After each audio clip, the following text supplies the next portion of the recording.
So you're going to hear me sort of waiting and bumping around. But I'm really excited for you guys to see this episode tonight. This is something that I've actually researched for quite a while.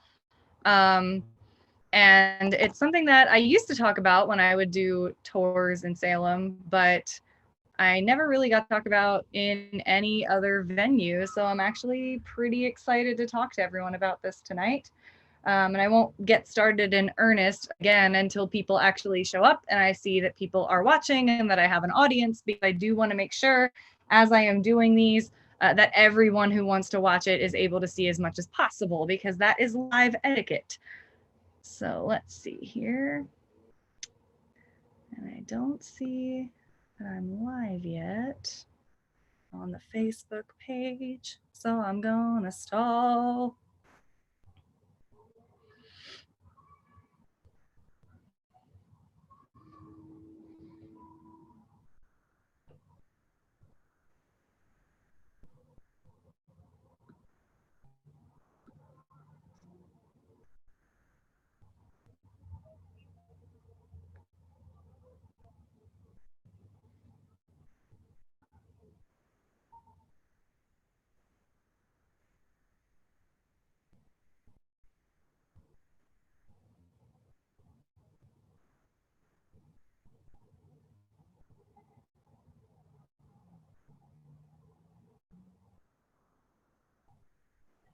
Give me 1 second, everyone. I'm just waiting for some more people to get here,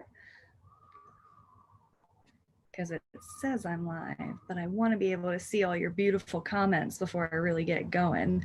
So I'm just going to double check.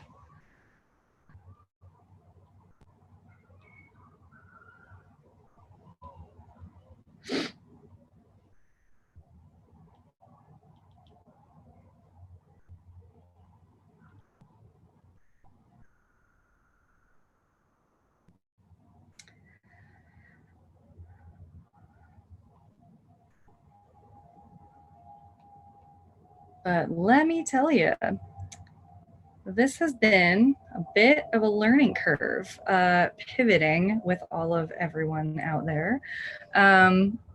So that's exactly what I am checking on right now. I know I am live right now on the Creative North Shore page, which is great. I'm really thankful that everyone was able to figure that out, because for people that don't have Facebook, you can watch this on the Facebook, on the Creative North Shore website, and it'll be easier for you to see. So that's pretty cool. And I'm really excited about that, because I know not everybody has Facebook. That's a little tough. And let's see here. Oh, he's telling me I'm live on the Facebook. So let's see the magical facey space. Let's see if it's updated. It is, yay! That means we are now live. So thanks again, everybody, for coming to see me yet again rant at you about weird history. It's my favorite thing to do. So I'm going to be looking on the phone here while I'm talking to you, as always, so that I can see your comments. And I'm going to mute myself on my phone because I hate the sound of myself talking. Hi, Sam. Sam's here. Woohoo. And thanks to John for helping me get this figured out. And thanks to, oh, wow, all 6 of you that are in here right away. This is going to be a wild episode, so I am really excited. I'm actually going to hit record right now, because I'm going to record this so that I can get the audio, pull that later, and put it on my website and on my iTunes for anyone who would like to listen to it later on or listen on there. I want as many people as possible to be able to listen to this. So I'm going to hit record and we're going to go. All right, everyone, welcome back to another live episode of Life After Midnight, Strange History Salem Style, done here for Creative North Shore. So as I'm waiting for people to get in here, we got 15 people. I'm just going to remind all of my listeners and remind all of you watching live that I'm doing this little disclaimer recording for them for later on. This is a live episode, which means that anyone listening on iTunes later on, you're going to hear me responding to people's comments in real time. You're going to hear me reference images and things like that, and say a whole lot of weird things things that you normally don't see in these polished podcast episodes that have like the spooky music in the background and a very dramatic voice. I'm not about that anyway, but this is going to be even less polished than you're normally used to. So thanks again, everyone, for listening, and for all of you watching live right now, thanks for watching. I'm very, very excited about this episode because this is something that I've researched for a while. And something I sort of stumbled across on one of those like local history press books that are questionable, but still sometimes have good material. And it was something that I had noticed when I was a tour guide here in Salem, because I was a tour guide, a public tour guide for many years here in Salem, that not a lot of people really talked about. So it's my way of sort of taking all of the other history that I've talked about, both on the live episodes and on my episodes that are on the website and on iTunes, which is spiritualism. And I know that you guys are probably so freaking sick of hearing me talk about this, but trust me, it's worth it, I swear. So bear with me, because this is actually a Salem-centric story. I haven't really done a lot of those yet. I've talked a lot about corpse medicine. I've talked about Wheeland. I have talked a little bit about some New England history with the Medfield murders episode, but I have not yet delved into anything Salem-centric, and that's for a lot of reasons. One, I'm sure a lot of you locals know how contentious a lot of that can get, and how sort of call out culture we can get with a lot of that history, myself included. So I've sort of shied away from it. But spiritualism and studying belief in life after death has basically been my bread and butter throughout my scholarship. And so this is me sort of putting my big girl pants on and deciding to do a Salem-centric story live for all of you. So this is a big step for me.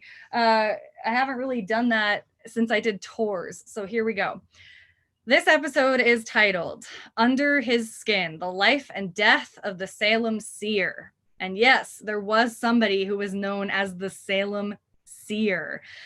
So thank you again, everyone at Creative North Shore, for helping me do this. Oh, hello, Wendy. Thanks for joining.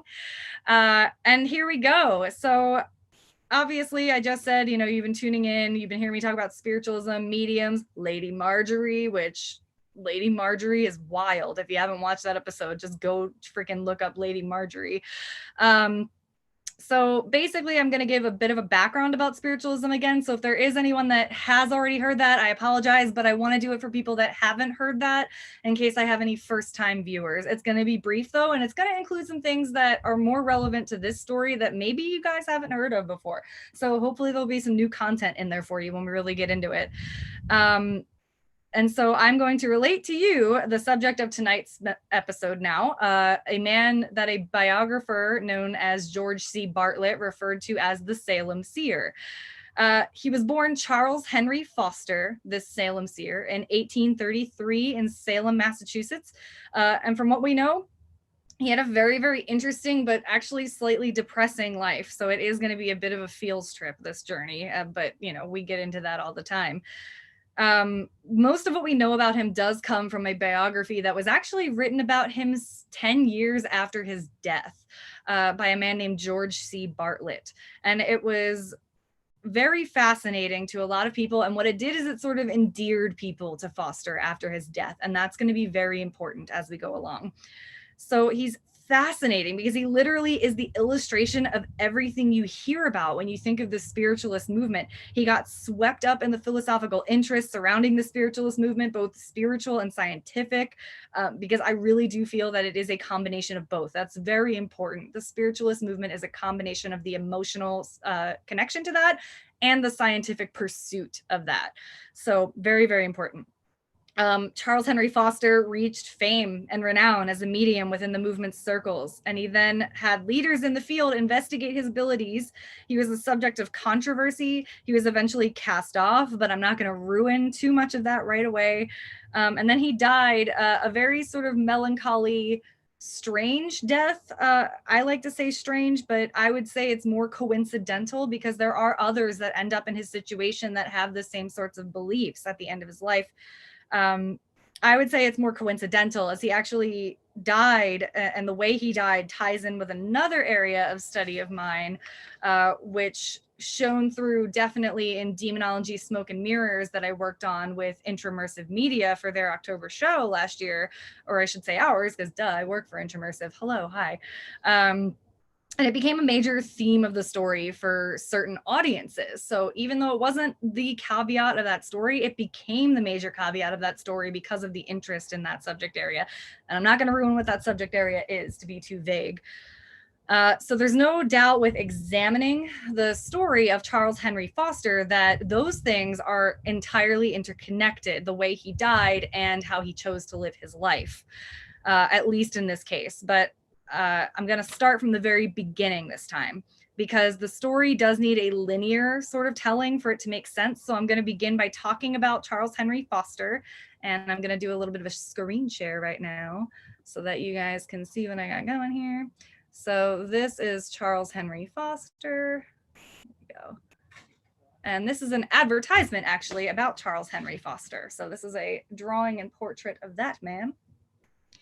So I'm going to begin by talking about him and talking about his beginnings and his introduction to the world of being a spiritualist medium. And then I'm going to interject to clarify some of the figures that gave birth to the belief system inherent in that, because that's something that I haven't really talked about. And it's so important to the scientific and like metaphysical understanding of how these mediums were justifying their talents. So I am going to get off track a little bit eventually and talk a little about that. But most people don't even know about Charles Henry Foster, which is something that I told you all before absolutely amazes me, because with, you know, the whole how crazy hashtag spooky life and hashtag spooky and hashtag death has gotten in the past 10 years, and how much Salem has sort of had a renaissance with interest in life after death, which I'm very thankful for. And, you know, I'm a part of that camp too. I've always had this interest, but seeing it come back around again and seeing so many people get interested in it has actually been great for people like me, where this is where we make our history bread and butter. But that being said, I figured it's time to talk about it, because people aren't exploring how that history, especially with spiritualism and seances and mediums, they aren't really exploring how that actually takes place in Salem and its connection to Salem, other than, you know, saying, well, this is a weird ghost story that happened, or this is a weird death that happened. So I'm opening that up, really. I mean, Salem still has a spiritualist church on Warren Street here in Salem. We have one. It's called the First Spiritualist Church of Salem. I actually was just looking on their website for more information today, and they are closed due to COVID, but they do have information on their website about the church if you are interested in that. And again, no one talks about this, I should say, intelligently, because there are people that talk about it or mention it or have their own spooky telling of it. And, you know, that's not wrong. You know, you do you. But it does need a little bit more scholarship behind it to properly tell it. So there was one book that was written that did a pretty decent job about spiritualism in Salem, who was written by Maggie Smith Dalton, who is a Salem resident. So I do have to shout out to her, because she did actually write a book about spiritualism in Salem. But anyway, there's my whole number one rant. If any of you watch me frequently, you'll know that I'm pretty known for my rants. So just bear with me. The history's in there too.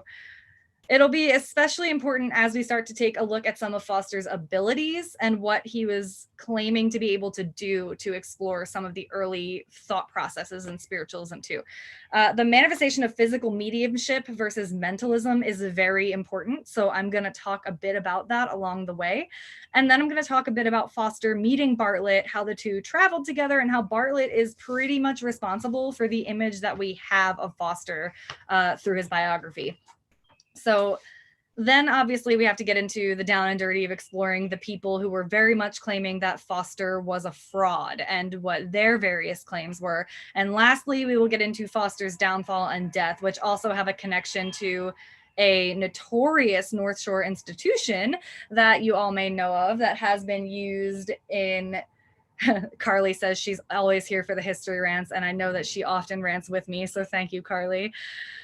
So lastly, we're going to get into that downfall and death, which, as I just said, has a connection to a notorious Salem institution, or not Salem institution, sorry, correction, North Shore institution. Don't listen to that. That has been used in movies. It's been the inspiration for Lovecraftian horror, and part of it is still standing today, and it very much has a connection with none other than Charles Foster, the Salem Seer. So if you're from the area, you've probably already guessed what I'm talking about or where I'm talking about. Don't spoil it for everyone and don't cheat and Google it. Just let me tell you, it's interesting that way. So without further ado, let's talk about Charles Henry Foster, the Seer of Salem, or the Salem Seer. So first, I promised you we're going to talk a little bit about spiritualism. Gonna have to bear with me. For all the first-time watchers, listeners out there, I always like a good review. For everyone else, just bear with me. I'll try and get it a bit more succinct this time. So what came to be known as the American Spiritualist movement really started with two sisters from the small village of Hydesville, New York, which is in Wayne County, New York in 1848. Those sisters are Margaret and Kate Fox. There was a third sister, Lee, who didn't really get involved in their exploits as mediums and didn't really take part in that till later in her life. Besides having different sisters live with her at different points and cleaning their messes up one after the other. Because as we all know, with most history of mediums, there's lots of messes and there's lots of fraud. So much fraud, but that's okay. Let's keep going. So Margaret and Kate, and I'm actually gonna, hold on, get out here because I have a little picture of Margaret and Kate. My pictures are a little jumbled today, but not to excuse me. So here we go. From left to right, that is Margaret, Kate, and then Lee. So Margaret and Kate are the sisters in question in this history. They start hearing spirit rappings or knocking noises and basically communicating with a spirit entity that they claim to be communicating with through these spirit rappings in the house. Eventually, they decide to call that entity Mr. Splitfoot. So for all my folklore nerds out there, Carly, I'm looking at you, that's a nickname for the devil. So that seems like a great idea in a rural Christian town in New York in 1848. Doesn't really set them back. And eventually neighbors start to come to witness this. And so neighbors come witness this. Eventually, the sisters claim that they're contacting the spirit of a man named Charles B. Rosna, who had been murdered 5 years earlier and buried in the cellar. This missing person was never identified. There was never any record of a Charles B. Rosna, but people adhered to this and they started to be fascinated by the girl's apparent ability to communicate with the beyond. Arthur Conan Doyle, that is Sir Arthur Conan Doyle, in his own investigation of the Fox sisters in his book that he wrote, The History of Spiritualism, which he published in 1926. And yes, this is the same Arthur Conan Doyle that wrote the Sherlock Holmes stories. He claimed that neighbors apparently had dug up bones in the basement upon this claim by the sisters that a man was murdered there and that they were communicating with his spirit.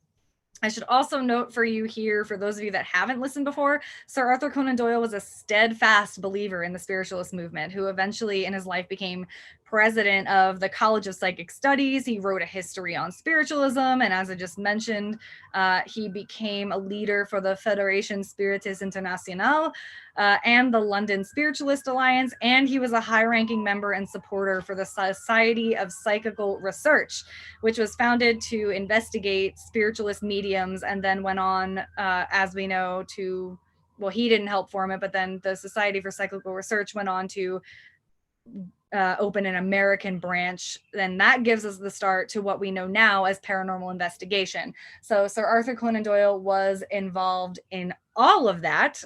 So he's a pretty amazing dude. So paranormal investigation, give the credit to Sir Arthur Conan Doyle, not the Warrens, because it happened a lot earlier. Rant number 2. We now know that the origin of some of the rappings in the house, as stated by Margaret in 1888, when she said, and this is from Margaret Fox, we went to bed at night. When we went to bed at night, we used to tie an apple to a string and move the string up and down, causing the apple to bump on the floor, or we would drop the apple on the floor, making a strange noise every time it would rebound. Mother listened to this for a time. She would not understand it and did not suspect us as being capable of a trick because we were so young. From the mouths of babes. Well, not in 1888, but babes at the time.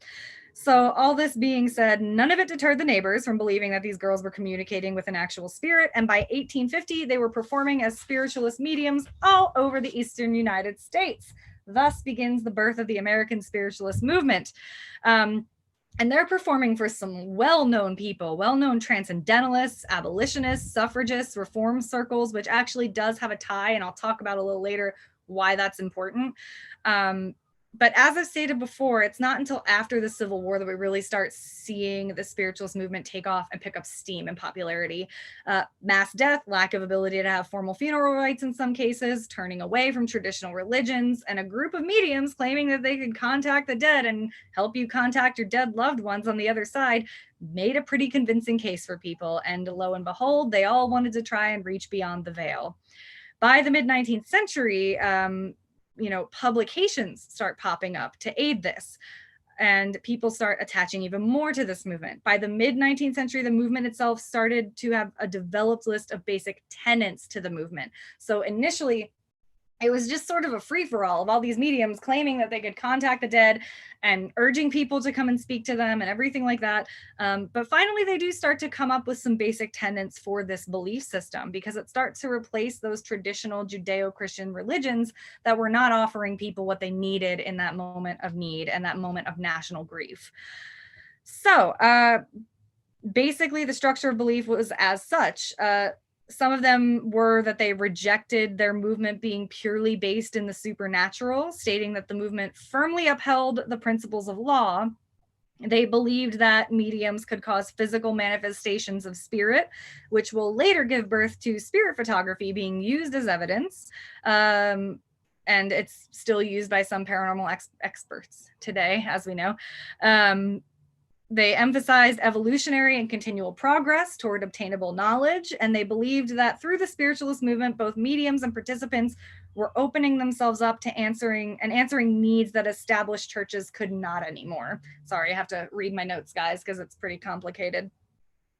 So again, they were opening themselves up to those needs that churches were not meeting anymore. And they believed that since the spiritualist movement upheld belief in the rights of others to own themselves, they were often active in reform movements. So this is that connection to spiritualists and reform movements, which is why you get so many famous abolitionists and suffragists like Frederick Douglass, who came to witness the Fox Sisters seance at some point in his life, Mary Peabody Mann, Elizabeth Peabody, and others that you associate with reform movements and transcendentalism, and you see them getting involved in spiritualism. It's because of that belief in the natural right to own yourself and own your own belief. So that's where that comes from, that connection. Even when the Fox Sisters were performing in New York and staying at Barnum's Hotel, they were visited by people like Horace Greeley, novelist James Fenimore Cooper, and even William Cullen Bryant have all visited the Fox Sisters at various points during this time. So clearly the connection with New England is a very strong one in the movement. And in fact, the Boston Banner of Light, which is one of hundreds of eventual spiritualist publications, was one of the most successful and prolific of the movement in getting word out to followers. So that connection with New England is there. It's not going anywhere. And as we're going to find out, it has a very innate connection with Salem as well, through Charles Henry Foster and others. So it's this movement that Charles Foster finds himself involved in. So now let's get into his personal history, his life in Salem, and his start as a medium. So since we're getting into that, I'm going to pull. Okay, well, they closed my window. Rude. So let's see. I'm going to get into that so that we can see him. There he is. So now we're getting into his personal history and his life and his start as a medium. So like I said in the beginning, Charles Henry Foster was born in Salem in 1833. He was the son of Joshua L. Foster, who was a former mariner in Salem. And according to scholars, he was brought up in an atmosphere that was conducive to his development as a psychic medium in his life. Going to be taking some drinks of water, since this is a lot of talking, and I can usually pause this when it's not live.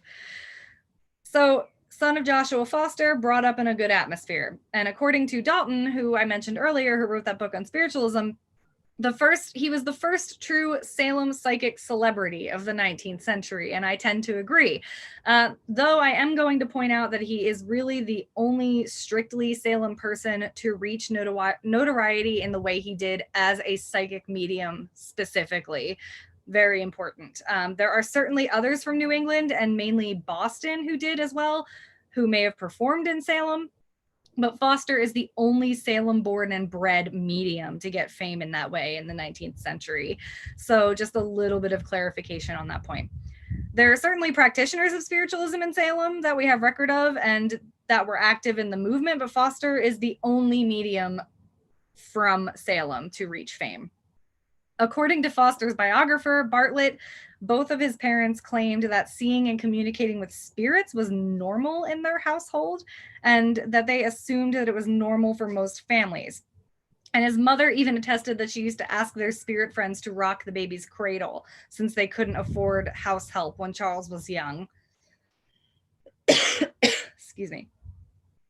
So I don't know about the rest of you, but even though we know now that many claim Foster to be a fraud later in his life, which is an unfortunate end that most mediums met coming out of this movement, I think it's just endearing that Mama was asking the ghosts to rock the cradle. I mean, if you don't, you're probably not from Salem.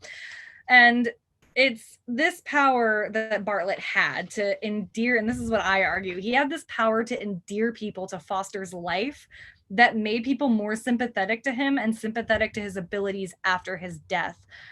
Bartlett himself claimed that he was personally not convinced, according to him, of any spirits or spirit world, believing that science will eventually explain the workings of the mind, whether conscious or unconscious. Whatever happens in this world comes from this world. And I'll come back to that quote later, because I think that Bartlett is saying some very important things here. So anyway, Charles is brought up in Salem. His parents foster a belief in spirits and life after death and communicating with the dead from a very early age. At 14, he begins to experience loud raps on his school desk. And then at night, he claimed to hear furniture being tossed about the home. So here we see that Foster is claiming to hear spirit rappings like the Fox sisters and many of the early mediums in the movement. Going by Foster's year of birth, 1833, we can assume that he was 14 in 1847, but that's hard to say because timey-wimey stuff. So if that's correct, that means that he was experiencing these rappings 1 year before the Fox sisters. But again, we can't prove this, and neither can Foster, because he doesn't say this until later in his years when he's being interviewed by people asking him about his abilities. So that's when this comes up. So it's a little fishy. So if he can claim that he was already experiencing that phenomenon, it's incredibly useful in building a career as a psychic medium. I mean, do we really believe that he was hearing rappings before the Fox sisters? I'm inclined to say no, and that it was a brilliant career move, but I do know that he was raised by parents who definitively would have been amenable to the ideas behind spiritualism and who would have supported the Fox sisters' claims.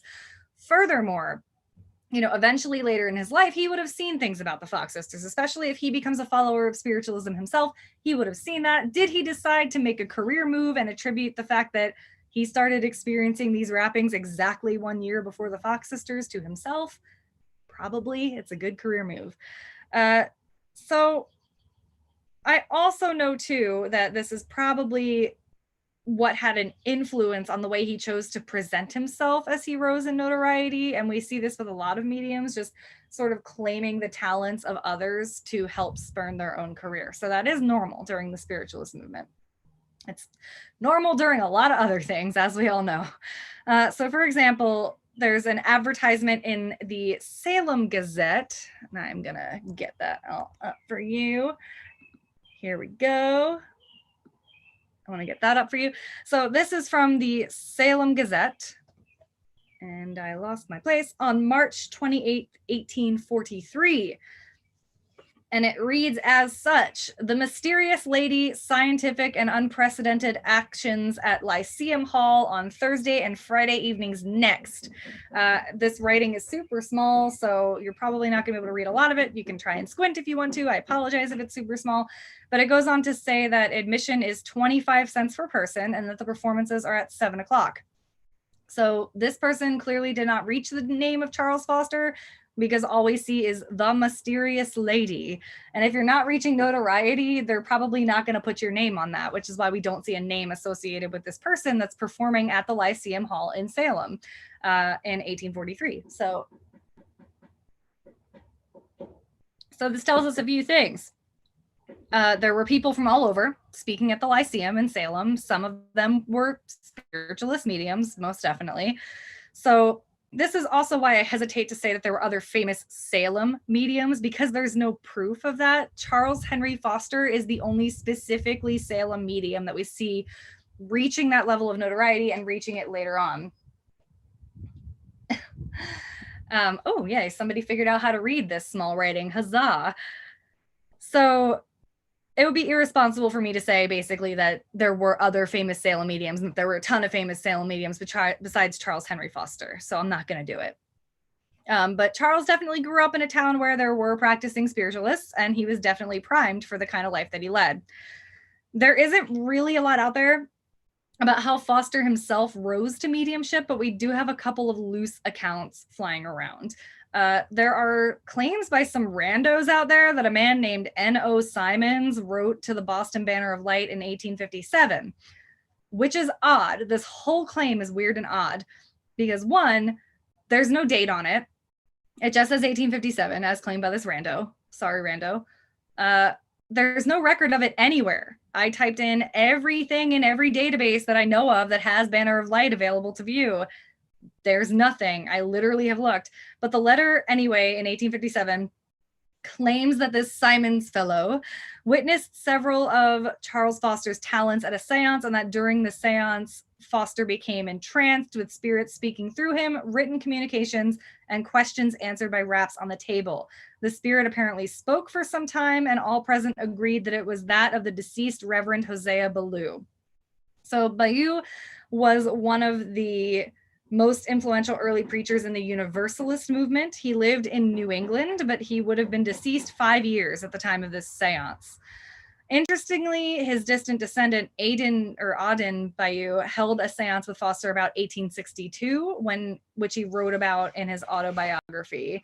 The first mention we actually see of Charles Henry Foster that we can confirm and that was released to the public was actually 1861. So I will take the Simons letter with a grain of salt that this person supposedly talks about, because again, I dug through stuff for like a full day, literally just about this letter. I was trying to find this letter for hours and could not find it anywhere. This brings me to rant number 3. I mentioned I found this on a blog, which does not have any sources cited. None whatsoever. So I have no idea if this author copy and pasted someone else's work or took stuff from a 19th century book about Foster, because to my knowledge, the only book that exists about him, well, there's 2. And actually, that brings me to one of my other pictures. So there's this one, which is an earlier book by Bartlett, and then there is the famous Salem Seer book. So those are the only publications that we know that are in existence about Foster specifically. There are other books on mediumship that mention Foster, but these are the only 2 that are done at any length that actually discuss several seances. So it's weird that this Simons letter doesn't exist anyway. So use your sources correctly, people. And if you find a great blog, no matter how well it's written, no matter how long and detailed it is, if there are citations, great. If there aren't any, even if there are, look them up on your own to confirm them before you just say this information. And as I have experienced several times, if you message people, they will, 1, not get back to you ever. 2, berate you for even suggesting that they are wrong while still not sharing the source. Or they will get back to you and be pleasant, which I've also had happen. But my answer to that is, if you want to be gatekeepy and you have no sources, I'm going to call it BS. And sorry, guys, there's a dog barking because my neighbors have had it outside all day. Anyway, this is something that I get really worked up about with rando blogs and writing without source checking. To give a Salem example is how we still get people walking around saying that Sheriff George Corwin was strangling people in the upper floor of the John Ward House, which I have legit stood on the street and heard people say as a tour guide. And I would hope beyond hope that that has been rectified, but probably not. Anyway, back to Foster. That was rant number 3. Welcome, everyone. Most sources agree that he has his introduction into the wider realm of spiritualism in 1861, which is also when we see the first published mention of him in the Banner of Light. And they run a short paragraph in that in September of 1861 that says, We have received a communication from Dr. H.F. Gardner in regard to the singular and astonishing manifestations he has witnessed through the mediumship of Mr. Charles H. Foster, who is now located at number 75 Beach Street, which we shall print in our next issue. So I don't know where Beach Street was located in Salem at this time. I believe they mean Beach Ave on the Salem Neck, because any other sources I've had have said that Foster most likely lived in the Salem Neck neighborhood in this time, and it would make sense if his father was a mariner because he lived around that area. But that is essentially where he lived at that time, in Salem. And the Banner of Light makes good on their promise to print again in their next issue. And Gardner's letter described Charles H. Foster's core repertoire: spirit raps, the pellet ballot test, and blood writing. Great. Of these, it was the blood writing, nearly always on Foster's arm or the back of his hand, that most startled this man named Gardner, who witnessed this seance. The question for the skeptic to answer then in this is, how did the answers come about, and how were they produced upon his arm? So Foster received almost immediately thereafter, having this publication in the Boston Banner of Light, further testimony of a person named A.B. Child, who wrote in the Banner in October of 1861, "Our company consisted of 3 persons beside Mr. Foster. We wrote some half-dozen names each on separate slips of paper out of Mr. Foster's sight and knowledge, folded them close, and rolled them into little round balls slightly larger than a pea. These balls were all made of the same kind of paper and were all about the same size. Then the 18 balls, more or less, were shaken and mixed together so thoroughly that it was impossible for either one of our party to tell which was which. We sat by the table.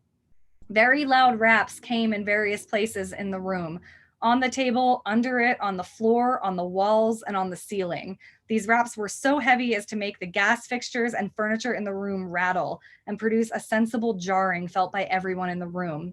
Mr. Foster, in an undisturbed and quiet way, said as he gazed apparently on some unseen visitant in the room, 'What a powerful man!' bowed courteously as if some person had come into his presence, and continued, 'What did you say? Desart? Desart? I cannot hear. Speak louder. I cannot understand. Write your name.' His left hand was then moved as if by some unseen power, and took up one of the paper balls and handed it to me and said, 'That is the name. He is your friend.' And at the same time, his right hand was seized and wrote the word De Soto.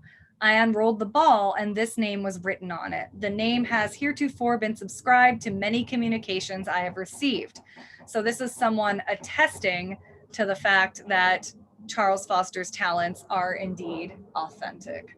And I just want to know, for everyone watching, if you can hear hammering in the background. I really hope you can't. I'm sitting in a place that usually is quiet, but it's nice out today, so everyone is just absolutely losing it. But it is very, very loud, so I apologize. So back to this from 1861. We see someone describing the talents that would aid Foster's rise as a famous medium. And he was known for 2 main things: skin writing and pellet reading, which is what you just heard me describe, which we can see illustrated in that account. The skin writing was said to have bubbled up from under his skin and appeared as red welts. So to give you an idea, if you've ever scratched your arm and you have that red mark that raises, this is basically what people are saying they witnessed when Charles Foster would make this writing appear on his skin. Usually, according to many accounts, this would appear as 3 initials of the spirit trying to make contact. The second method in his early work involved pellet reading, in which Foster would ask the people sitting for the seance to write the names of their dead on slips of paper while he was out of the room, roll them up, mix them together, and then when he came back in, he went into a trance, delivered addresses from the spirits listed on the pellets, and even went so far as to give descriptions of the spirits and talk about what they looked like.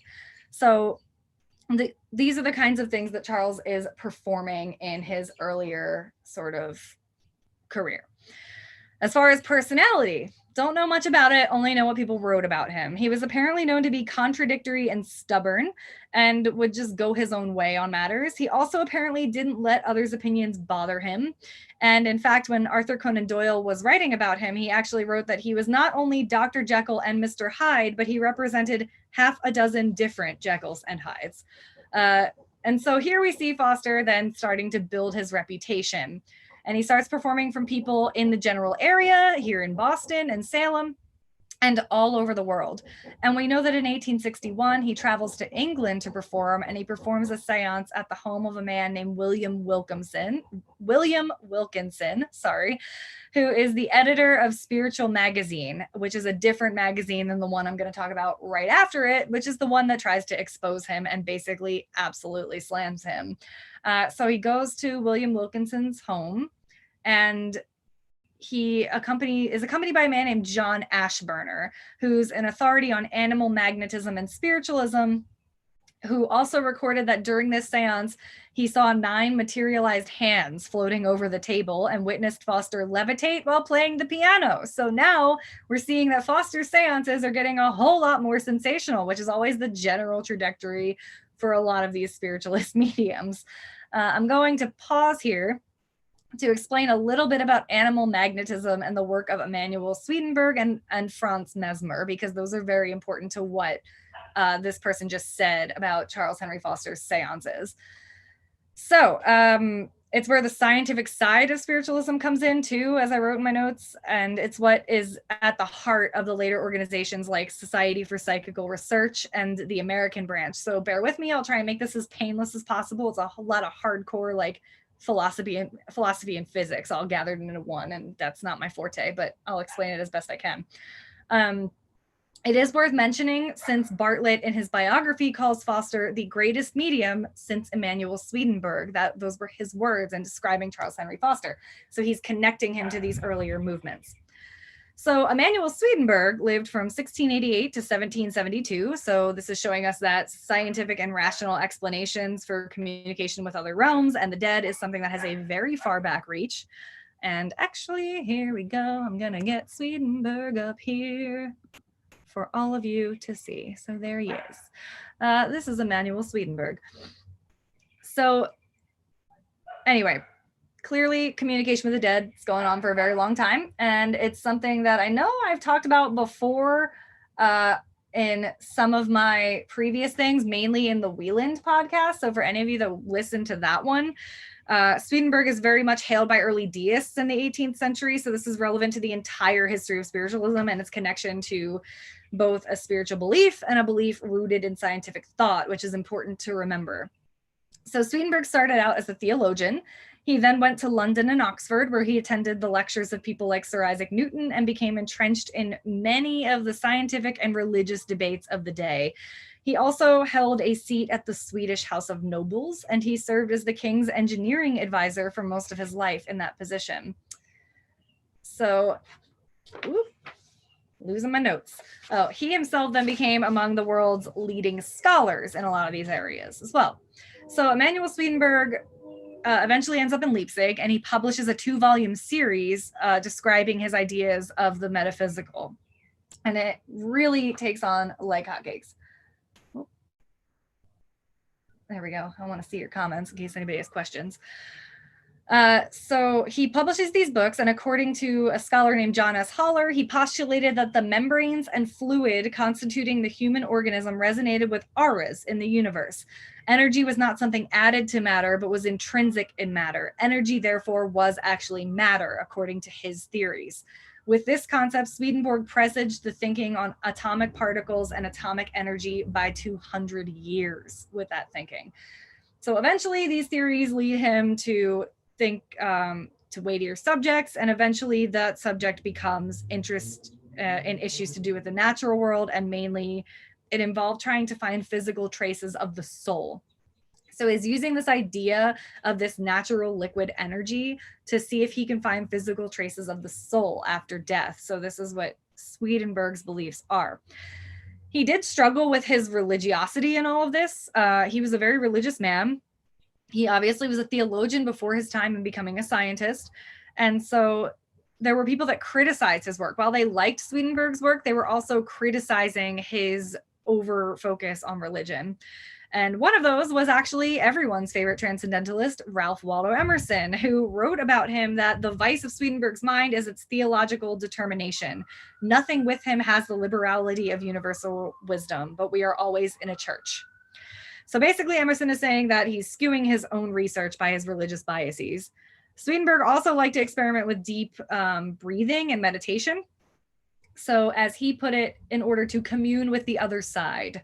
And this is something that we see echoed in a lot of deistic thought through the 18th century, as connecting with natural forces and being able to mentally control them through your own meditation. That's absolutely something we see reflected in works of the time, including Wieland by Charles Brockden Brown, which I talked about in a previous episode. So for those of you that don't know what I'm talking about, go watch that one. It's all there. Does Swedenborgianism have a connection to Salem, you ask? Of course it does. According to Dalton, in 1794, a man named William Hill, who's a boarder in Salem, made his strong beliefs in the doctrines of Emanuel Swedenborg known to all who would listen. And she lists some others that we have some apocryphal records of.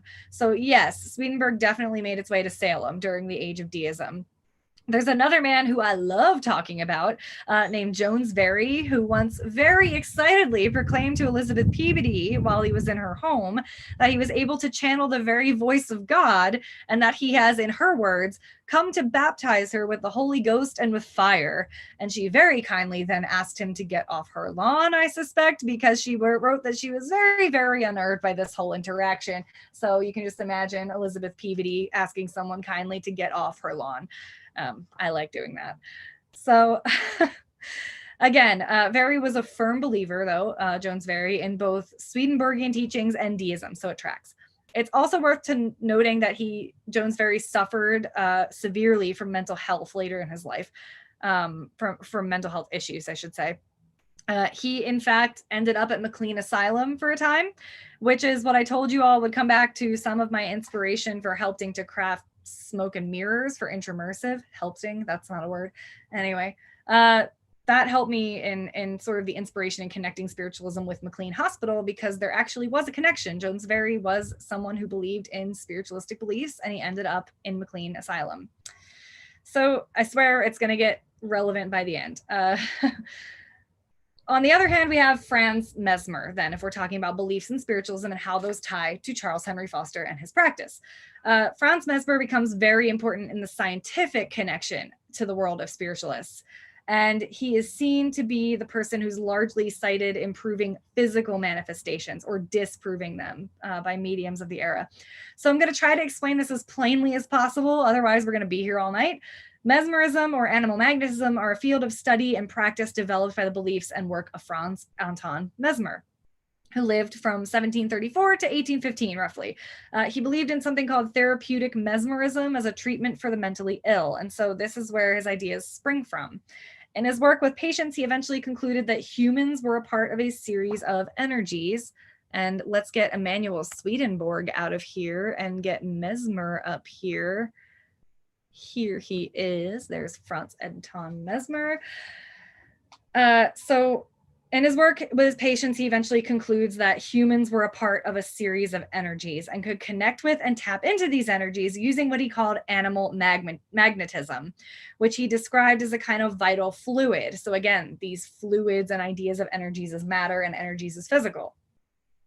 So he said that this fluid or vital fluid could pass between a patient and a doctor, and then basically it also was an invisible energy. So he thinks that this liquid energy can pass between a patient and a doctor.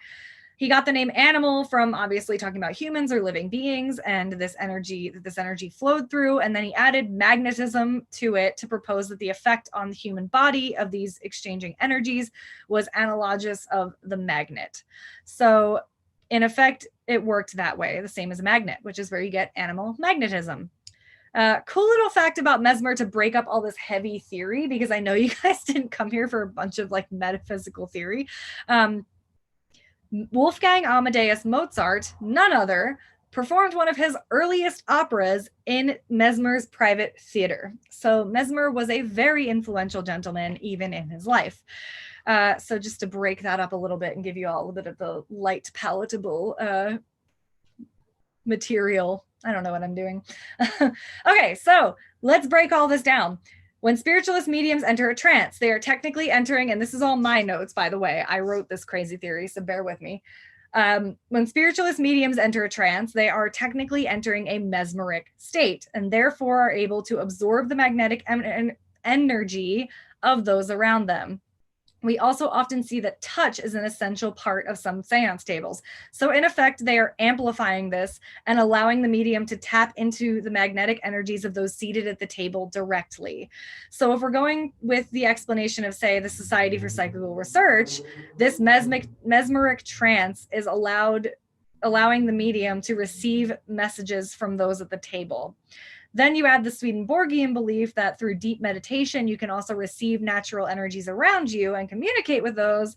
And you have, voila, the perfect combination of the belief that mediums will use to explain their talents. Then you have the law of conservation of energy, which is the physical law that states that energy can neither be created or destroyed, which would mean, according to this and according to this day by many paranormal investigators, and something I've used myself to explain scientifically what the idea behind haunting is, and I actually referenced it in a talk about haunting in Salem that I gave for the Taps family reunion that happened in Beverly in 2016. Yeah, I did that once, and I miss a lot of those people because they're awesome. And a lot of them really care about the history, which is really cool. And they're really cool. Anyway, so I actually thought of bringing this up with me too. So right there's my little name tag that I'm a speaker. Yay. But anyway, back to that. So according to this law of conservation of energies, that would mean that the energies of the dead are simply released, and that through animal magnetism theory, the medium is using the magnetic energies of those at the table to draw the outside energies to them all through the amplified use of physical touch. The medium is then able, through the theory of Swedenborg, to enter that deep meditation he talks about and communicate with the dead. Boom. I'm not trying to prove that to any of you, by the way. You can, believe what you want, but I'm just saying that historically and theoretically, this is what mediums and spiritualists were using to justify their talents and to ground them in so-called reality.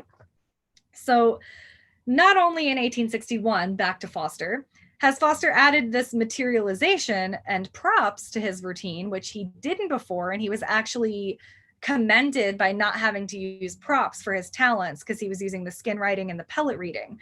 So he starts adding these things, and he starts performing for even more notable personalities like Robert Browning, Alfred Lord Tennyson, and he eventually performs for Mary Todd Lincoln, who is also a firm believer in spiritualism. And after the death of her son and then the assassination of Abraham Lincoln, and one of the most famous spiritualist photographs that we know now was fraud is that picture of Mary Todd Lincoln with Abraham Lincoln behind her. So she was a staunch believer too. And as I said before, Foster by this time had traveled to England. After England, Foster left for Paris, and he appeared before and performed for Napoleon and his Empress and Belgium's King Leopold. So this is somebody that very quickly gets notoriety. But in 1863, he runs into a bit of trouble. And so I'm going to put this up here if you would like to read that, because I'm going to read it too. He is shown to be fraudulent, essentially, and there is a scathing review of Foster in a different magazine called The Spiritual Magazine. So while that one in London was called Spiritual, this one is actually called The Spiritual Magazine. And they claim that they could prove that Foster would fake the phenomenon, the writing on his skin, and that they claimed that messages from the dead were actually in his own handwriting. So I'm going to read a little bit of that because it is incredibly scathing for those of you that aren't reading it on your screen. So it says, we cannot say how much of what we saw might be trick or how much might be true, but we distrust the powers of this editor as an investigator and decline to receive his gratuitous testimony to Mr. Foster's character. So this is refuting somebody that submitted on behalf of Foster, saying that he's very good at what he does. We believe Mr. Foster to be a medium, as we have said, of remarkable powers, but we know him also to deceive and to cheat, not only with the pellets, but in others of his pretended manifestations. This is why we have throughout carefully cautioned our readers to be on their guard and take nothing for granted. And at last has come a letter from Judge Edmonds of New York, which gives such sickening details of his criminality in another direction that last month we stated we should no longer soil our pages with his name or mediumship. Wow, yikes. So this is how they come after Foster, because of the testimony of one man named Judge Edmonds. They basically dismiss everything that Foster has done. He starts getting sort of picked up and I guess called out against by other people as well. So there are some pretty famous people that call him out. One of them being this guy right here, whose name is Washington Irving Bishop. And yes, he is named after that Washington Irving, who was an American stage mentalist. And then later in his life, he was found to be fraudulent by another man, this guy right here, Hereward Carrington, who was a member of the American Society for Psychical Research and later founded the American Psychical Institute in 1921, which, by the way, the American Psychical Institute was one of the first to investigate psychical phenomena, preceding the more well-known National Laboratory of Psychical Research in London. But the claims by Carrington come later, so I'm going to go back here and I am going to focus on Bishop's claims. So I just wanted to note that one of the bigwigs in psychical research at the time also later claimed that Foster was a fraud, but that is much after his death, so it's not incredibly relevant. Washington Irving Bishop was born in 1855, and throughout the 1870s, he was a manager for Anna Eva Fay, who is another well-known spiritualist medium. He quickly figures out her acts and he finds her to be a fraud. And in 1876, he exposes her tricks to the media. He then becomes an anti-spiritualist performer and later wrote a book exposing the tricks of some of the most well-known mediums of the day. And I have found a PDF copy of that book. I did hunt one down, but I would love a physical copy of that book. So oh my God, all my crazy antique book hunters out there, I accept donations in the form of old crazy spiritualist and anti-spiritualist publications and books, please. Anyway, so he uses his feats of disproving tricks to strike out against many mediums, one of them being Charles Henry Foster, the Salem Seer. So after all of this sort of slow downfall where he gets very big fame and then quickly gets taken down a notch, Foster becomes a little more private in his mediumship. So let's go back to Foster since I'm talking about him. So Foster starts to become a little more private in his mediumship for a couple years. Until 1870, when he meets George C. Bartlett at a home in New York City, and he asks Bartlett to attend one of his seances as the guest of a mutual friend, who in the book Salem Seer, Bartlett says is a poet, and he reads a little bit about her poetry, and he says that this woman was impoverished when she was living in New Orleans, then moved to New York City, and became this great poet. But when Bartlett attends the seance, he is absolutely wowed by what he sees. He calls it in his book, The Salem Seer, the most marvelous power he had ever witnessed. And he says that all in attendance were astonished and mystified beyond expression. So Bartlett, so moved by what he saw, immediately offers to advertise for Foster, and he enters the public eye again. So Charles Henry Foster, after many years, enters that public eye again. He keeps performing for 2 years publicly until he is exposed again by a man named John W. Truesdell in 1872. And he noted that during seances, Foster, who was a smoker, would repeatedly light matches for his cigar. He suspected whilst doing this that he would approach the table, read the pellets, and substitute them for blanks. So according to Truesdell, he said, I noticed that the medium experienced fresh trouble in lighting his cigar. After several matches had been destroyed in this apparently fruitless attempt, Mr. Foster picked up one of the little paper balls and slowly spelled out one of the names I had written, and pointing it out, requested me to see if the spirits were correct. I did so, and at the same time seized the other 5 pellets, which proved upon examination to be every one of them a blank. So quickly did I accomplish this little piece of strategy that the medium scarcely realized his dilemma. The professional magician, R.D. Chater, who attended seances with Foster, also claimed to have detected his tricks, and Chater observed his methods of concealing secret pellets between his fingers and substituting them. So yeah, Jillian, that is an impressive mustache. You're right. You're right. But Nick has an impressive mustache too, so fair. So basically, Foster finds himself again in trouble.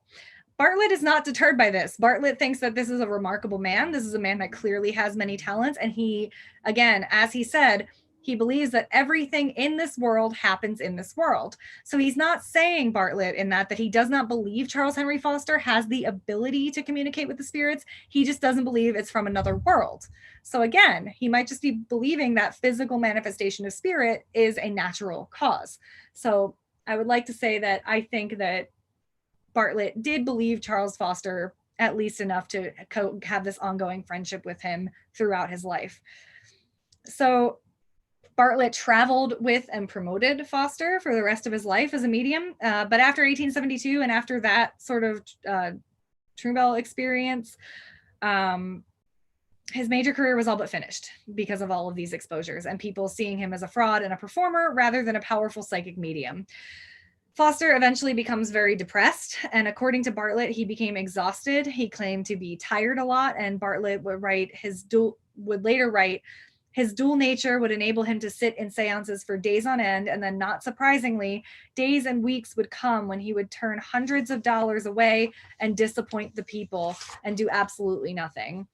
Bartlett, despite this, Bartlett tries to spurn Foster to continue performing, but he eventually announced to Bartlett that he intended to permanently retire to his home in Salem, and so he did until his death. And Bartlett later wrote about that death in his book, so I'm going to sort of end this episode by reading a little bit about what Bartlett says. So he said, on a summer day in the early 80s, meaning the 1880s, Mr. Foster and I took a long walk. He told me he was completely tired out and had pains in his head, and thought he had overworked, that in a few days he was going to his home in Salem, where he should remain quiet and take a long and much needed rest. In a few weeks from that time, I heard of his severe illness, which proved to be an attack of brain fever. He became delirious, and after the fever left him, although health came back to his body, his mind remained diseased. By the physician's advice, he was removed to the Danvers Insane Asylum, where he was thoroughly examined and pronounced to have softening of the brain, and was thought to be incurable. I went to Salem, and accompanied by Mr. Foster's father, Joshua L. Foster, we drove to Danvers and spent the day with Charles. He recognized me and at first seemed as rational as ever. Yep. But would occasionally wander into some imaginary and ridiculous fantasies. He commenced to tell me about a woman from Marblehead who came over to Salem to throw hot water on him, and other like ridiculous thoughts seemed to flood his brain at times. A little common sense talk would bring him back, and he would say that he knew it was foolish, and for half of 3/4 of an hour, he would talk as rational and seem as sane as ever. He was harmless and gentle as a child, and in a few months was taken to his aunt's home in Salem, where he was tenderly cared for and had the best nursing and medical treatment. My last visit to him was depressing. It was sad to see a man who had been gifted with almost superhuman power so completely subjugated, weak, and helpless. He seemed to have no desire beyond sitting in his rocking chair by the open window, the grapevine shading him from the sun. Willing to quiet... Oops, sorry. There we go. I'm going to put... Oh, sorry, guys. I'm just going to put this up here. Willing to sit there quietly, day after day, with a faraway look and desiring to converse with no one, I said, "Charlie, how do you feel? Tell me exactly how you feel." He replied, "Oh, George, I am so tired, so tired. I need rest. I long for rest, and I am simply worn out." I said, "Do you ever crave any wine or liquor?" And he said, "No, I only care for water when I am thirsty. I have no desire to drink anything else." And so basically he writes about this. And then Bartlett ends by saying he only awaited the end, longing for perfect rest. His case was certainly very peculiar. Occasionally he would brighten up and seem to enjoy talking with me, but most of the time I am quite sure it fatigued him, and that he preferred being left entirely alone. He lingered in this condition on the borderland for many months, finally stepping over on December the 15th, 1885, aged 52 years, 2 months, and 20 days. A friend writes, "For years before his death, he was stricken with brain fever, and since that time, the curtain of his life has been drawn, and his once strong and brilliant mind was clouded forever. He has passed to that spirit land that he seemed to know so much of and communed with so often. Loving hands performed every tender office and smoothed his pillow till life's fitful fever ended. The drapery of his couch is wrapped about him, and he now rests in pleasant dreams." At 2:00 in the afternoon of Thursday, December 17th, An assemblage of friends which filled the house at 14 William Street, where he died, convened to offer the last tokens of respect to the memory of the deceased. Among those present were Reverend Fielder Israel, ex-alderman John B. Bettis of Salem, Abbot Walker of Hamilton, John R. Bassett, Caleb Buffum, under whose direction the details of the funeral were arranged and carried out, Luther Colby of the Banner of Light, and others. The remains were disposed in a handsome casket of black walnut. A large floral pillow of rare flowers bearing the suggestive word rest was bestowed at the head of the casket. The silver plate which bore his name and age was partly encircled by a beautiful floral crescent, and the floral wreaths and other offerings were seen in profusion. His interment occurred at Harmony Grove Cemetery, Salem, Massachusetts. So that is the life of this amazing person who was a part of Salem's history and spiritualism, who is rarely talked about, who ended his life by softening of the brain and brain fever, was actually put in the insane asylum, or as they call it from this article you can see in the Boston Advertiser, the insane asylum at Danvers. And then he finally was brought home to the house of his aunt. So that is the home on 14 William Street. And he was finally laid to rest in Harmony Grove Cemetery. So you can actually still see his headstone in Harmony Grove today. So I would like to thank everyone once again for joining me for another episode. And if you're just joining now and you'd like to see this later, it will be up on Creative North Shore's website. It will also be up on the Facebook page. I will share it on the Life After Midnight Facebook page. And hopefully the recording of this will be up soon on iTunes and on my website, lifeaftermidnightsalem.com. So you can look for it there as well.